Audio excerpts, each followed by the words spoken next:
On est le vendredi 19 av, la page du jour c'est la page Lamed Waw, et on est dans les deux dernières lignes de la page Lamed Hamoud Bet. On a vu hier une question qui a été posée dans une braïta. Khamim il disait, est-ce qu'un homme il peut s'acquitter avec une récolte dans laquelle on n'a pas fait tous les prélèvements? On a fait des prélèvements et pas tout. Par exemple, on a fait que Trouma et pas Massage et Massacheni, ou bien on a fait Trouma, Massage et pas Massacheni. On n'a pas fait tous les prélèvements. Est-ce qu'on peut s'acquitter avec ça? Et Khamim ils ont dit là-bas, comme la Torah l'a dit, tu ne dois pas manger du Hametz si tu manges de la matzah. Alors on peut s'acquitter de la matzah qu'avec quelque chose qui a un problème,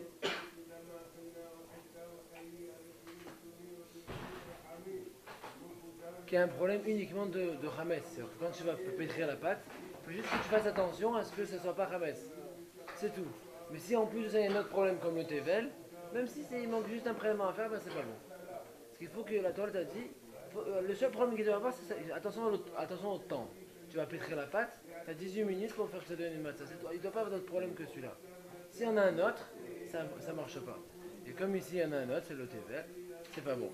Alors, et la Gemara elle a dit hier, parce qu'elle avait dit, s'il y en a un autre, les sourds du Hametz ne pourra pas venir. Alors la Gemara dit comment? On avait dit hier, on est allé sur ça, l'interdiction du Hametz elle est partie où? Comme le produit est déjà interdit, parce que c'est du Tevel, c'est non prélevé, alors l'interdiction de Hametz ne peut pas venir. Alors il me dit, mais où elle va aller alors? C'est un produit qui est comme un Hametz. Il y a deux problèmes. Il me dit, Amar achète Amani, et qui est l'auteur ici? Rabbi Shimon ici, Rabbi Shimon de Amar, En Nisur Halal Isur. Rabbi Shimon il pense que quand un produit est interdit pour une raison, il ne peut pas prendre une deuxième interdiction. Un exemple. Le dernier la Breta, Rabbi Shimon il a dit, Aochel, Nevela Beyom Kippourim Patou. Celui qui mange un cadavre à Kippour, un cadavre d'animal par exemple, c'est pas cachère, et il a mangé le cadavre à Kippour, il va être chayav, enfin il est condamné parce qu'il a mangé du pas cachère, mais on ne va pas lui dire chayav karet ou quoi, parce qu'en fait il y a déjà un problème, c'est que c'est un cadavre, c'est pas cachère. Alors on va pas dire, attends mais il y a un autre problème, c'est qu'il s'est péché de manger à Kippour, donc mais là, d'après la Vécha, on n'en rajoute pas une interdiction on interdit. À la base, c'est un cadavre, c'est interdit parce que c'est un cadavre. Maintenant, c'est Kippour, il y aura un deuxième interdit qui veut s'ajouter. On ne fait pas une. Pourquoi il ne dit pas que c'est le premier interdit de Kippour? Pas Oh. de manger. Et non, parce qu'avant Kippour, le cadavre, c'est un cadavre déjà. Alors que Kippour, c'est que pendant Kippour. Ça veut dire que dans les Chinois, celui qui mange de la matzah d'une production, qu'il y a eu un souci au niveau de la. Tevel. Pour lui, c'est bon. Non, celui qui a mangé, non, c'est pas bon. Mais celui qui a mangé Oui. du pain qui est Tevel, à Pessah, il sera rêve que parce que c'est du Tevel, mais pas à cause du pain. Par rapport à la sujet, pas. Non, mais ça, nous on n'a pas parlé du sujet, le problème c'est que le Issou du Hamas ne va pas venir. Alors, il m'a dit, oui, il ne va pas venir. Après, il ne vient pas. Comme c'est Tevel, ça reste Tevel.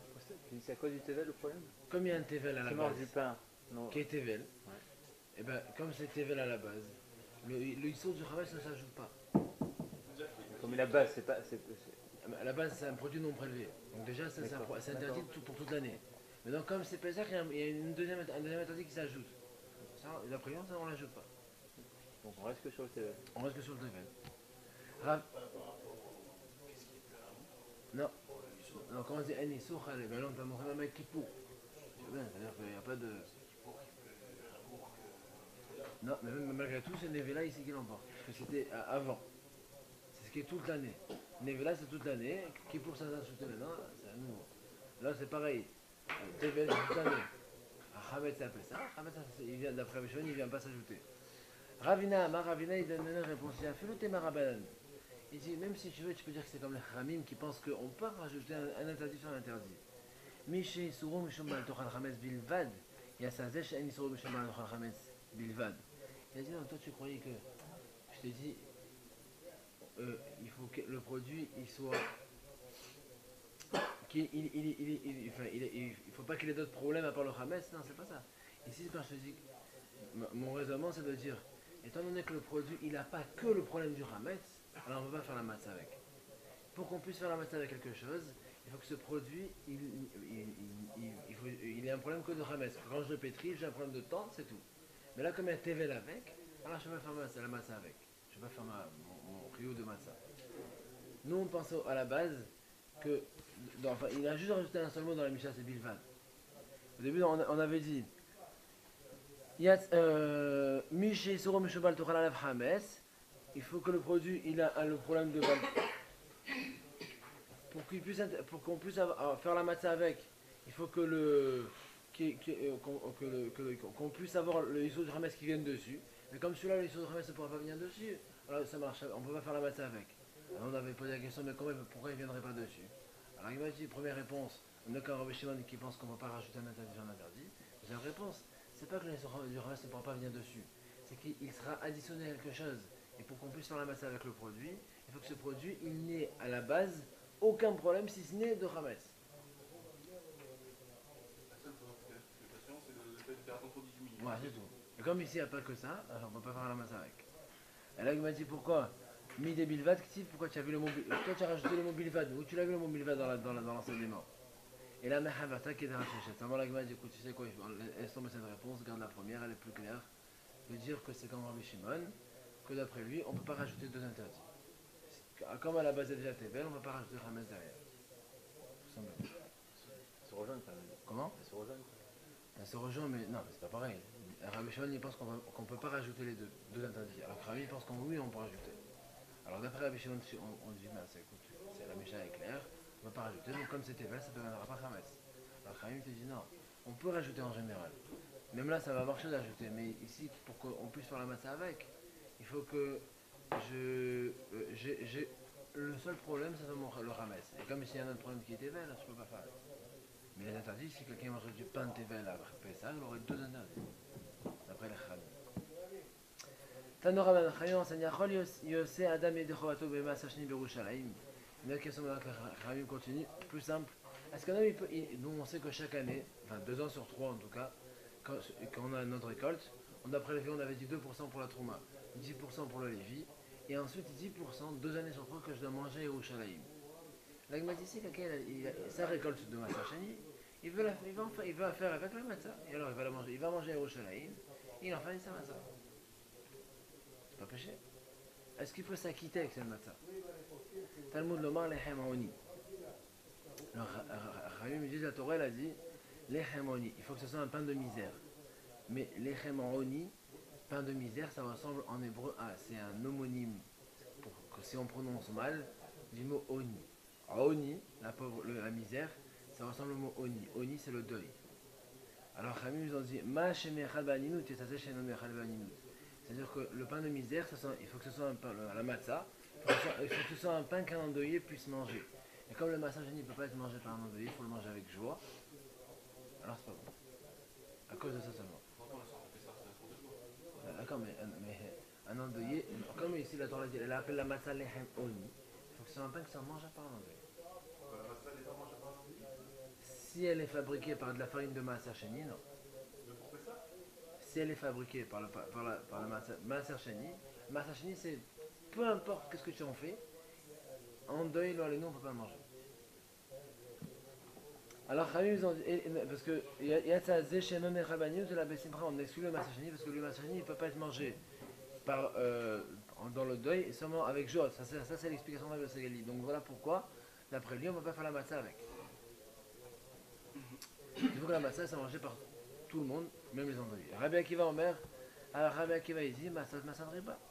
La Torah a dit plusieurs fois le mot Masot, Torah la Masot, plusieurs fois. Ça veut dire qu'elle vient d'apprendre que même Matzah Sheni tu peux le manger aussi. Il n'y a pas de problème. Rabbi Akiva il n'est pas d'accord. Alors on dit Rabbi Akiva pourtant la Torah a dit pain de misère. Et le mot Oni ressemble au mot Oni, le deuil. Rabbi Akiva te dit non, ça n'a rien à voir. Prat le Aïssa, Shani lo Shab Beyain Veshemen ou Dvash. Rabbi Akiva te répond, tu sais, pourquoi la Torah dit pain de misère? C'est-à-dire qu'il faut que ce soit un pain qui soit pauvre. Pauvre, qui est que de la farine et de l'eau. Pas qu'on est pétré avec du vin, du miel, de jus d'orange, comme on fait aujourd'hui. Ça, c'est pour ça qu'on l'appelle d'ailleurs aujourd'hui, c'est quand on a faim, on l'appelle matzah rashira. Matzah rashira, c'est la matzah riche, quand on a mis beaucoup de bons ingrédients. Alors que pour la Torah, il faut lechem oni, un pain de misère. Alors il m'a dit, Rabbi Akiva, quelle est la raison de Rabbi Akiva? Pourquoi Rabbi Akiva il n'est pas d'accord, d'après lui, il pense qu'on peut faire avec la matzah avec le matzah shani. Et lui, il te répond, Miksiv lechem oni, aniksiv. En fait, toi, tu as voulu faire, tu as dit c'est un homonyme du mot oni. Pour que ce soit un homonyme du mot oni, il faut qu'il y ait un verbe entre le aleph et le noun. Et pendant la Torah, c'est écrit le mot oni sans une vav, ouais, sans vav, entre le aïn et le noun, il n'y a pas de vav. Donc en fait, si tu lis vraiment sans connaître le texte, tu as l'impression que c'est écrit rani. Là, on est loin du mot oni qui s'écrit. Donc, le mot ani c'est aïn, noun, yud. Et nous, je voudrais le transposer au mot oni avec aleph, vav, noun, yud. Ça fait trop d'écart. Voilà pourquoi il n'est pas d'accord. Rabbi Osagali, là pourquoi lui il fait il mélange les deux. Il dit Mikarina Narani, Oni Karina, il dit d'accord c'est écrit, c'est vrai que c'est écrit Ani. Mais on lit Oni. On lit comme si c'était écrit Aïn Vav Nounion. Donc ça ressemble beaucoup à Aleph Vav Nounion, on lit le deuil. Rabbi Akiva, Haïd Karina Beroni qui dit Shmuel. Rabbi Akiva il dit tu sais pourquoi on le lit Oni avec un Vav comme Shmuel. Demar Shmuel Lechem Oni, Lechem Shoni, Nalaf Dvarim Arbe. Il dit c'est pas dans le sens de pauvre. Si c'était vraiment le sens de pauvre, on aurait pu dire Lechem Ani, un pain pauvre. Pourquoi on dit Lechem Oni? Parce que c'est un pain, le matzah c'est un pain sur lequel on va dire beaucoup de louanges, d'accord, on répond, du mot, comme on dit la note, c'est répondre, oni, c'est le pain sur lequel on répond beaucoup de choses, on fait le halagada, le halel, plein de choses, pour la kadosh baruch hu. Alors il m'a dit, mais ça va, Rabbi Akiva, il s'achète les machas, ben veshem vache l'eau, tu m'as dit, dans le débat, tu m'avais dit que d'après Rabbi Akiva, si la matzah était pétrie avec du vin, de l'huile ou du miel, je ne peux pas faire avec. Je ne peux pas m'acquitter avec le soir du Seder.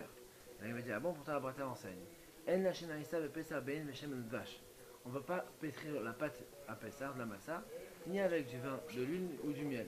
Veim la hache, et s'il a pétri, Rabbi Gamliel Omer qui s'arrive miad. Rabbi Gamliel il dit, il faut la brûler tout de suite. Parce que ça lève vite, d'après lui.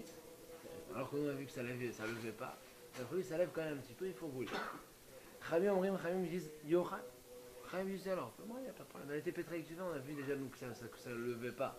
Quand c'était avec du vin, les jus de fruits, etc. Donc du coup, il peut manger. Marabba qui va, Shabbati Aïta, et c'est Rabbi Eliezer Rabbi Yeshua. Il a dit, une fois j'ai passé la fête chez Rabbi Eliezer et Rabbi Yeshua. Mais là, s'il a aimé ça, bien le chemin de vache, je leur ai pétri une pâte avec du vin, de l'huile et du miel. Je la mourir d'abord, ils m'ont rien dit.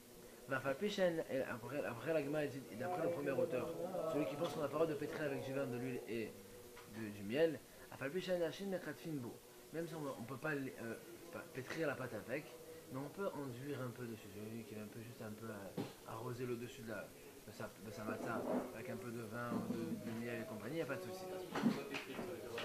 Pour la matzah, c'est tout ça ou que pour la matzah? Là on est le soir du Seder. Le soir du Seder. Pour ça quitter de la mitzvah. Après, nous à la base, c'était pour ça qu'ils étaient sur le CDR. Là, ils sont en train de parler pour tout ça, parce qu'il y en a qui pensent que ça va gonfler. Ouais. C'est interdit pour tout ça, parce qu'ils ont peur que ça gonfle. Alors il m'a dit Etan Kama, donc ça, ce qu'on a dit qu'on pourrait que enduire un peu dessus, un peu de vin, ça c'est pour le premier auteur qui interdisait de pétrir avec, et bien on pourrait enduire. Mais Rabbi Omrim, Et Shelashimbo Mekatinbo. Il me dit non, c'est quoi cette logique là? Tu me dis je ne peux pas pétrir avec du vin mais je peux enduire avec du vin. Non, d'après nous, je peux pétrir avec du vin. Pourquoi? Parce que tous les produits avec lesquels tu peux enduire, tu peux aussi pétrir. Si tu peux pétrir, tu peux enduire, si tu peux pas pétrir, tu peux pas enduire. C'est soit l'un, soit l'autre. C'est pas, tu ne peux pas me dire je peux pas pétrir mais je peux enduire, c'est pas normal. Mais Chavin, Khami ils sont d'accord quand même. La chaîne est ça, mais tu ne peux pas faire avec un liquide qui est tiède. S'ils mettent un liquide qui est tiède, ce que ça fait là, ça fait vraiment lever. Quand le liquide est tiède, c'est vraiment la bonne température pour faire lever. Trop chaud, ça fait moins vite. Trop froid, c'est pas bon non plus, mais tiède, c'est parfait. Donc en tout cas, on voit que selon Rabbi Akiva, lui-même il a dit qu'il a pétri lui-même une pâte avec du vin, du miel ou de l'huile, et puis Chaim nous a rien dit. Donc tu vois même qu'un d'après Rabbi Akiva, c'est pas mieux de faire ça pour le Seder. On fait ça. La Gemara répond là qu'à chaque question. Abiyam Tafashon, Abiyam Tafsheni. Quand Amar Lou Rabbi Shua le dîner, Yoma Kamalotalou Shuli Bechalava, mais quand Vayar Lou Shuli Bechalava. Chaim nous a répondu simplement, ça dépend si c'est le premier jour ou la suite des jours. Le premier jour, comme c'est Minatora et qu'on a un riou de manger, il ne faut pas avec ça. Il faut un pain de misère si on a vu, donc c'est pas bon. Mais les 3 jours, tu peux pétrer avec tout, tu veux, Rabbi Akiva, elle est d'accord. Comme il a enseigné Rabbi Shua à ses enfants, il leur a dit, le premier jour, ne me pétrissez pas avec du lait. À partir de là, vous me donnez la matzah pétrie avec du lait. Et elle me dit comment avec du lait? Pourtant la Braïta l'enseigne. Peu importe ce qu'on va faire, même en temps normal, même à Chol, on ne pétrit jamais une pâte avec du lait. Veim lâche quand la pâte assoura. Et si jamais il a pétri, il faut tout jeter.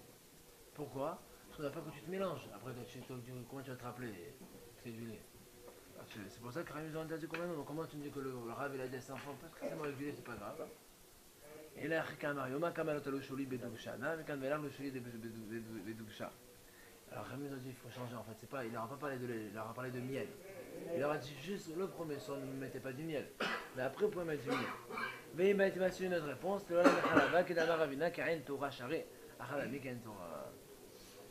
Une autre réponse, on peut répondre qu'en fait, il leur a demandé de pétrir avec du lait. Mais il a répondu, comme il avait répondu dans une autre question, qu'en fait, ici, il va pétrir des petites boules de pain qui ressemblent à des yeux de taureau. Donc ça fait, en fait, il y a plusieurs explications sur parce qu'en fait, maintenant, c'est des formes spéciales. Tu vas reconnaître que c'est du lait. Tu sais que c'est spécial, c'est du lait. C'est comme ça qu'on fait d'ailleurs aujourd'hui quand on fait normalement des pains au lait et compagnie. On a le droit, à condition que tu fais des formes différentes. Et après, ou bien d'après certains, c'est que c'est comme ces petits trucs que tu fais, ça se mange rapide, quoi. C'est pas un truc que tu vas garder, que tu risques de t'embrouiller. Alors après on a vu Veshavin, la Chine et Taïsa, ils sont d'accord qu'on n'a pas le droit de pétrir la matzah avec de l'eau tiède, avec un produit qui est tiède. Et là il m'a dit, en tout cas la différence avec les mnachot. Les mnachot c'est le sacrifice de farine comme on offre au Beth Amikdash ou de pain. Et la Mishnah là-bas enseigne que la mnachot est une lochine de pocherin. Toutes les mnachot, même pour celles où il fallait faire de la matzah, il fallait le pétrir avec de l'eau tiède. Pour ne pas qu'il gonfle. Non, excuse-moi, il y a eu un problème. En fait, il y a une correction là, ici, un petit ret. Et normalement, ça c'est pour te dire qu'il y a une petite correction. Voilà. On fait attention que ça ne gonfle pas. On fait avec de l'eau. On utilise l'eau tiède pour les mnachot, mais on surveille bien que ça ne gonfle pas parce que ça va gonfler très vite. Alors, il m'a dit pourquoi pour la maçon on ne peut pas faire la même chose. Il m'a répondu, il m'a dit qu'est-ce qu'on parle? Dans les mnachot, c'est les kohanim qui travaillent. Les kohanim sont zrizim, ils sont zélés, ils connaissent leur halachot. On parle de ceux qui sont Beth Amikdash, donc c'est des connaisseurs. C'est pas tout un chacun, ils ne savent pas très bien comment ça marche. Donc à la maison, on ne prend pas de risque. Eux, chez eux, Beth Amikdash, on peut les laisser, on sait que c'est des professionnels. Alors, il m'a dit, Harry, mais t'as la milatite. Là, il m'a dit dans ce cas-là, on devrait même pouvoir laisser tremper les graines. Parce qu'en fait, il y a ce qu'on appelle la letita. Letita, c'est laisser tremper les graines dans le pilon pour enlever un peu la première couche. Apparemment, je sais pas, de leçon, je sais pas ce qu'ils font en fait, pour rendre la farine plus belle, plus blanche. Ils font un travail, mais il fallait tremper dans l'eau. Non, dans les mnachot. Dans tout le temps aujourd'hui, quand on fait ça, il faut tremper l'eau pour que les graines un peu qu'elles soient plus blanches en fait. Ils faisaient un travail, ils enlevaient un petit peu l'extérieur des graines de blé. Et Rami ils ont dit là-bas, si vraiment tu dis que les kohanim ils sont très zélés, laisse-les même faire ça. Alama et pourtant, Amarabi Zira, il a dit à Bizaron Rababa Yeremia Onuno Shmuel, Heitin Shem Nachot En Lotatin Ota. Il a dit pourtant le blé des mnachot, on n'a pas le droit de faire ce procédé pour nettoyer les graines avec de l'eau. Et pourtant, donc tu vas dire que les kohanim on peut leur faire confiance. Agma répond l'isha bezrezinita, l'ita bezrezin. C'est parce qu'en fait dans les travaux des ménages, c'est séparé. Ce qu'on appelle la letita, donc ce programme, voilà, tremper les graines, ça c'est fait par des gens qui ne sont pas kohanim. Alors que après le travail de pétrissage, c'est fait par les kohanim. Tout ce qui est fait par les kohanim, on leur fait confiance. Parce qu'ils sont habitués, ils sont zarim les kohanim. Alors que les autres personnes ne sont pas pareilles. Et là il m'a dit Vilisha Meita Bezrizin, là il m'a dit pourquoi? Le pétrissage c'est fait par les kohanim, pourtant dans la Torah c'est écrit un sac à Hashemen. Il versera sur lui, donc sur la mincha de l'huile, via la kohen, et après il amène sur le kohen. De là on apprend Mekimisa Vailach Mizat Kiuna. Et maintenant les Sika, ou Vila Shek Sharab Khaladam. On a remis après de là qu'à partir de quand le kohen intervient dès qu'il va prendre comme ça la poignée. Ça veut dire que de là on apprend que le versement de l'huile et le mélange, il peut se faire par tout le monde. Même par des juifs qui ne sont pas kohen. Les Lévim, non? Comment? Les Lévim, Non, même des gens, même toi, le propriétaire, toi-même peux écrire la pâte, il n'y a aucun problème. La Gemara répond Nisha Nei, les Bézalines, Nita, même comme dans Nita. D'un moment, on peut les lacs chez Abézar. Rousse, Romat, Azar, Soula. Là, pour que les Tita de la Bézalines, de la même comme dans Chaim, ils ont répondu simplement que c'est vrai. Le pétrissage, il peut se faire par des gens extérieurs. Mais ça se fait devant les Kohanim, obligatoirement, pas en dehors. Donc, comme c'est sous la surveillance des Kohanim, il n'y a pas de souci. Alors que la Letita, le nettoyage, il se fait à la maison. Et cette personne, on a peur. Comme c'est les juifs qui font ça et chez eux à la maison, il n'y a pas de déconnies qui sont là pour s'ouvrir ça. Si on a dit que les administrations de santé, ils peuvent le faire. Non, parce que c'est pas eux qui le font, c'est pour les gens qui amènent. Et là, il m'a dit, Oma, chez la Minchat à Omer, là, il m'a dit, quelle est la différence avec la Minchat à Omer? On a vu des tels avatars, c'est Minchat à Omer, les Totinota, Vesavrinota. Il y a écrit que pour la Minchat à Omer, l'offrande qu'on faisait pour le Omer, donc le Omer c'était une offrande pour tout le public, tout le Ham Israël, une seule, qui était amenée. Celle-là, par contre, on nettoyait les graines, même si à la fin on devait faire quelque chose qui ne devait pas lever. La réponse c'est Bourchani. Ça, c'est une seule offrande, une pour tout Israël. Donc ceux qui vont s'en occuper, c'est vraiment les élites. Et les gens qui c'est des connaisseurs, les professionnels, ils vont faire ça bien comme il faut. Alors que là, tu veux pas généraliser avec tous les cas où tout le monde va être mêlé. Détaillé à la Bretagne, la Midrata Omer, la Tétine Nota, c'est Bourchani. Donc on a répondu, c'est différent pour le public. Ténor Ben Chaim enseigne. Il y a Cholios Adam, il y a des Choato Bebikouri. Est-ce qu'un homme maintenant peut s'acquitter de la matzah s'il la prépare avec des grains de blé qui proviennent des prémices? Vous savez que dans les prémices, chaque fois qu'on a une nouvelle production, chaque année, les premiers épis qui sortent, il faut les entourer d'un petit siman pour se rappeler que c'est eux. Et ça marche pour les 7 fruits d'Israël. Le blé, l'orge, l'olive, la date, raisin, figue, grenade. Tu prends les premiers prémices de tous ces fruits-là, les 7 fruits, et tu les offres au Kohen. Et là, il m'a dit, si quelqu'un a un Kohen, par exemple, il voudrait prendre les prémices qu'il a reçues en cadeau et à faire avec la massa. Pourquoi pas? C'est une question. Talmud demande, dans toutes vos demeures, vous mangerez les matzahs. Massa anechelet b'chol mojotechem. Sobikum shem nechalim b'chol mojotechem la Yerushalayim. Dit Rabbi Sagli. Rabbi Sagli dit non. Pourquoi? Parce que la Torah dit dans toutes vos demeures, il faut manger la matzah. Ça exclut le cas des bikurim. Les bikurim, ça se mange qu'à Yerushalayim. Pas de partout. Donc quand je vais le manger partout, comme le matzah chine. Comme le matzah, comme ça. Ça a raison, en fait, comme le matzah chine. Rabbi Akiva Omer, Rabbi Akiva, il dit autre chose. Il dit massa ou maror. La Torah a dit, il faut manger la matzah et le maror. Et alors? Ma maror chez nos bikurim, matzah chez la bikurim. De la même manière que le maror, il peut jamais être bikurim, il peut jamais être imprimé parce que le maror, il fait pas partie de sa foi d'Israël. Alors la matzah aussi, elle ne doit pas être bikurim. Ils sont d'accord qu'on ne ferait pas avec, mais chacun a une raison. Il a sa raison de faire. Là, il m'a dit, ma maror chez nos bikurim, matzah chez nos bikurim. Là, il m'a dit, d'après ton raisonnement, tu m'as fait une sorte de rapprochement entre la matzah et le maror. Il m'a dit, comme le maror, il ne doit pas avoir fait bikurim, parce qu'il il n'y a pas de bikurim à faire dessus. La matzah c'est pareil. Alors il m'a dit, dans ce cas-là, moi je peux te dire autre chose alors maintenant. De la manière que là, sur le maror, il n'y a pas de bikurim à faire, il faut prendre un céréale pour la matzah qui n'a pas de bikurim. On a vu qu'il y avait 5 céréales avec lesquelles on peut faire la matzah. Le blé, l'orge, l'avoine, l'épôtre, le seigle. Comme sur le blé, l'orge, il y a des bikurim, je dirais que je ne dois pas faire avec le blé, l'orge. Prends l'avoine, l'épôtre, le seigle. Comme ça, au moins, il n'y a pas de problème de bikurim. Comme dans le maror.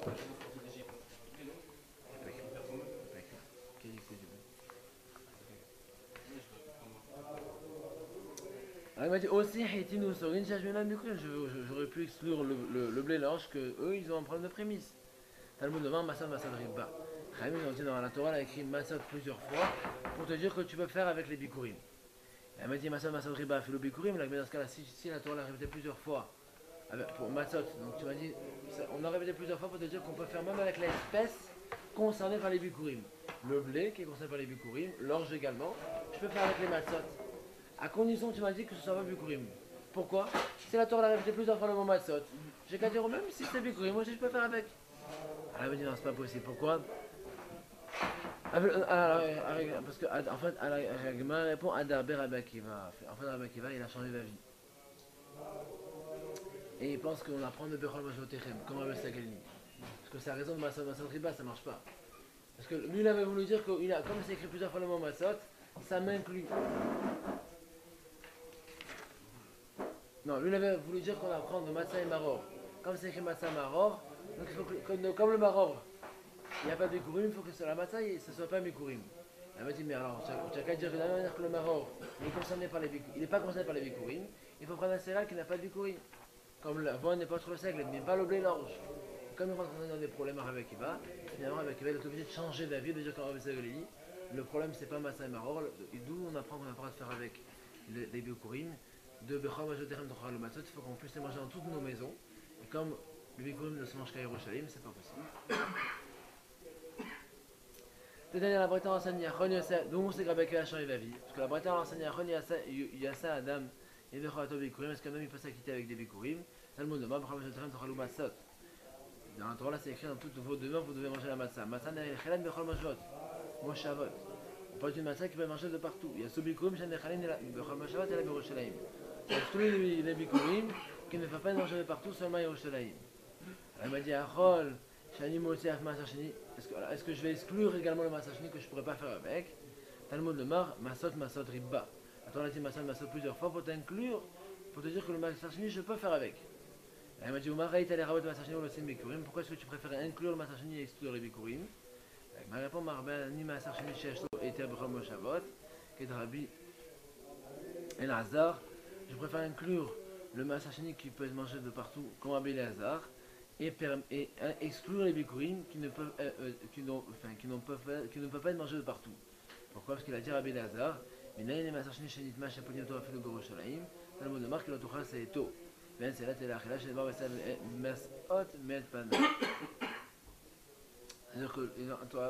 dit comme ça à Belazar, d'où on sait qu'un massachini qui est devenu impur, on peut le racheter, même à Yerushalayim. Ils me disent, parce que tu pourras pas le. C'est éto, c'est quoi c'est éto? C'est éto, c'est manger. Quand tu vas le manger, tu peux le racheter. Il faut donner une braïta. On ne sait pas qui est l'auteur. Et là-bas, c'est écrit que d'où on sait qu'on ne peut pas manger la massade, on ne peut pas s'acquitter avec la massade de Bikurim, parce que c'est écrit Bechol Majoterem Tochalu Matzot. En toutes vos demeures, vous mangez les matzahs. Et comme on ne peut pas le manger partout, non. Par ailleurs, alors le Rav là-bas il dit, dans ce cas-là, est-ce que je pourrais faire avec les Bikurim? Il dit oui, les Bikurim c'est bon. Pourquoi? Parce que c'est écrit matzah plusieurs fois. Alors, il dit pourquoi tu me dis tu m'exclus les Bikurim, mais tu m'inclus les Masacheni. Masacheni aussi ça se mange à Yerushalayim. Je réponds non, il dit écoute, tu sais, Masacheni même si ça mange à Yerushalayim, ça peut se racheter, après tu peux le manger partout. Alors que les Bikurim, il n'y a pas de solution, ça mange qu'à Yerushalayim.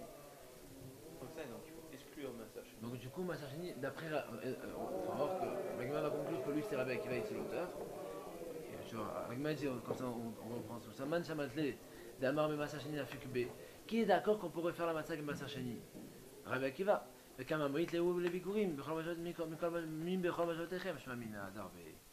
on voit bien qu'il a appris du pasouk comme Rabbi Sagli. Donc on voit bien que Rabbi Akiva a changé d'avis.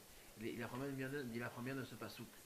Finalement, comme Rabbi Sagli, comme c'est dans la Torah qu'il faut manger la matzah dans toutes vos demeures, dans toutes nos maisons, ça inclut les bikurim. Excusez-moi, mais le Masachini, quand on le rachète, oui. On doit racheter aussi, on doit manger. D'accord, mais c'est-à-dire les fruits en eux-mêmes, on peut le manger partout. Si tu as racheté le produit en eux-mêmes, le blé, qui est le Masachini lui-même, il a plus de chose, donc tu peux manger chez toi à la maison. D'accord, parce qu'on va transférer la sainteté. Tu as raison, mais il y a moyen de faire ça. Mais pour lui, il n'y a pas aucun moyen. Ça, c'est gars Yerushalayim. Alors, là, il m'a dit Rabbi Sagli, Tipoklim, il est Hamoni. Là, il m'a dit Rabbi Sagli, mais il a qu'à exclure par rapport au Hamoni. Lui, il nous a dit tout à l'heure le pain de misère. Comme le pain de misère, c'est un pain enfin, le mot Oni, c'est un homonyme du mot Oni en hébreu, qui veut dire le deuil.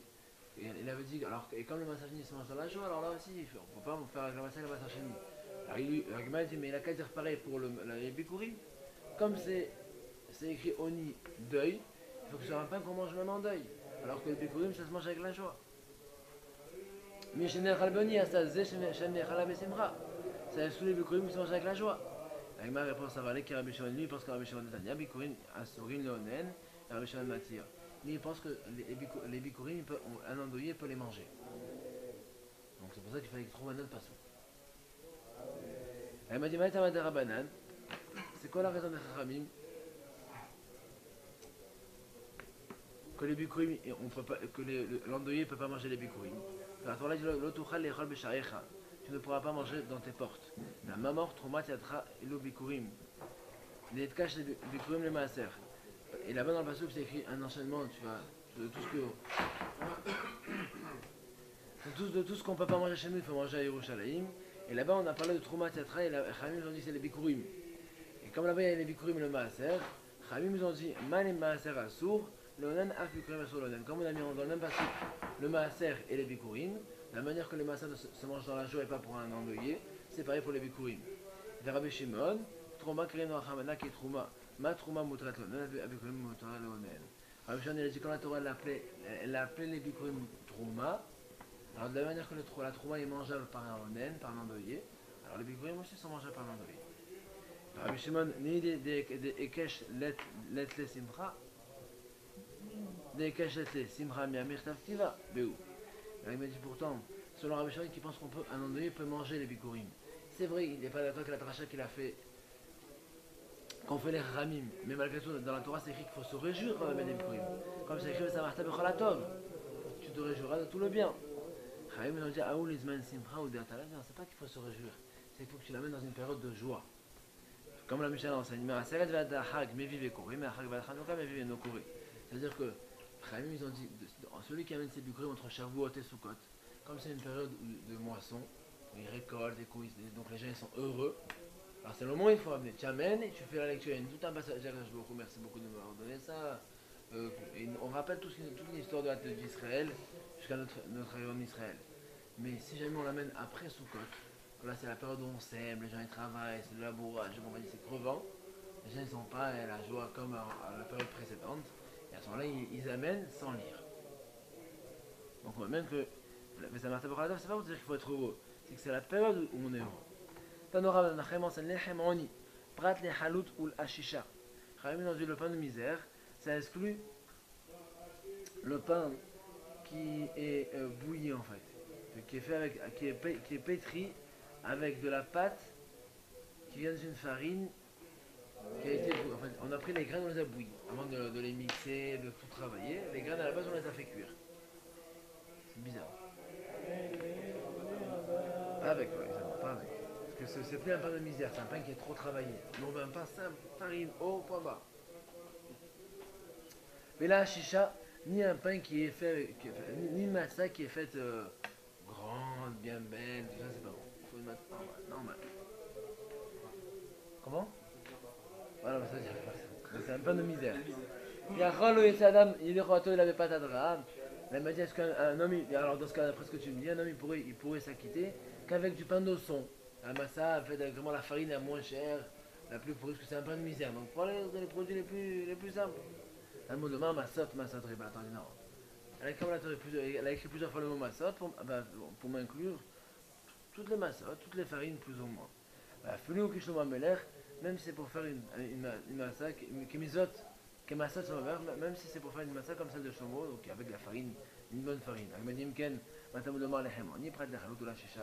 Alors pourquoi tu as employé le terme de pain de misère?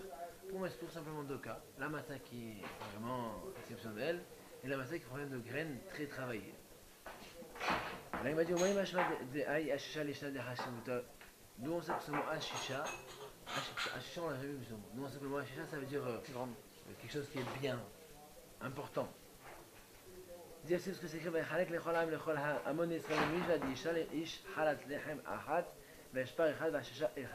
quand le roi Shlomo Melech il a fait l'inauguration du Beth Amikdash, il a fait donc une festivité pendant 14 jours.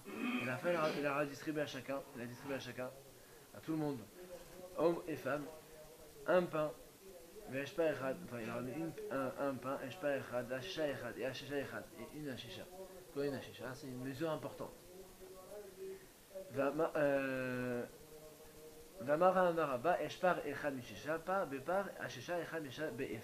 C'est quoi Eshpar? Eshpar c'est 1/6 d'un taureau. Ashisha c'est 1/6 d'une Efa. C'est une mesure de l'époque. C'est une grosse mesure. Et là il m'a dit au flika de Shmuel, ce Rav-là il n'est pas d'accord avec Shmuel. D'abord Shmuel, Ashisha garba de Hamra, yatif ohavai Ashisha anavim. Ohavai Ashisha anavim. Shmuel a dit dans ce mot Ashisha c'est une cruche de vin. Comme c'est écrit dans le Passouk, ceux qui aiment les cruches de vin. Donc on voit bien que le mot Ashisha c'est le vin. C'est les cruches de vin. Donc ça c'est juste pour terminer le sujet. On n'a pas le droit de préparer, d'après Beth Shammai en tout cas, une pâte épaisse à Pessah, alors que d'après Beth Hillel c'est permis. C'est d'ailleurs le problème actuel avec les matzot. Les juifs font carrément des matzot comme des pizzas. On trouve ça C'est en Israël. D'après Beth Shammai c'est interdit, d'après Beth Hillel c'est permis. Après ça on développera ce sujet demain si Dieu veut.